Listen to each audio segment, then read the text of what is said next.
Hi, this is doctor Shailaja, sports physiotherapist. మనం నిన్నటి నుంచి A to Z series start చేసాం కదా. ఈ రోజు లెటర్ బి అంటే బర్సైటిస్. బర్సైటిస్ అంటే ఏంటంటే బర్సా ఇన్ఫ్లమేషన్ అవ్వడం వల్ల బర్సైటిస్ అనేది వస్తుంది. ఈ బర్సైటిస్ అనేది ఎక్కువగా జాయింట్స్ దగ్గర చూస్తాం. అసలు ఎందుకు వస్తుందంటే over pressure and repetitive movement అన్నమాట. ఎక్కువగా స్పోర్ట్స్ వాళ్ళలో చూస్తాం. అలాగే మెడికల్ కండిషన్స్ అంటే ఆర్థరైటిస్ వాళ్ళలో లేదా గౌట్ వాళ్ళలో ఎక్కువగా చూస్తాం. అలాగే బ్యాక్టీరియల్ ఇన్ఫెక్షన్స్ ఉన్న వస్తుంది. అలాగే ఓవర్ వెయిట్ వల్ల కూడా వస్తుంది.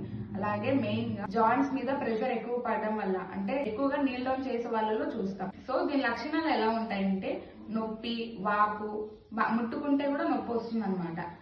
అలాగే జాయింట్ కదిలించే కొద్దీ నొప్పి ఎక్కువగా అవుతుంది. సో దీనికి ట్రీట్మెంట్ ఏం చేయాలంటే ఫస్ట్ రెస్ట్ ఇవ్వాలి, తర్వాత ఐసింగ్ అనేది అప్లై చేయాలి, తర్వాత ఫిజియోథెరపీ ట్రీట్మెంట్ తీసుకోవాలి.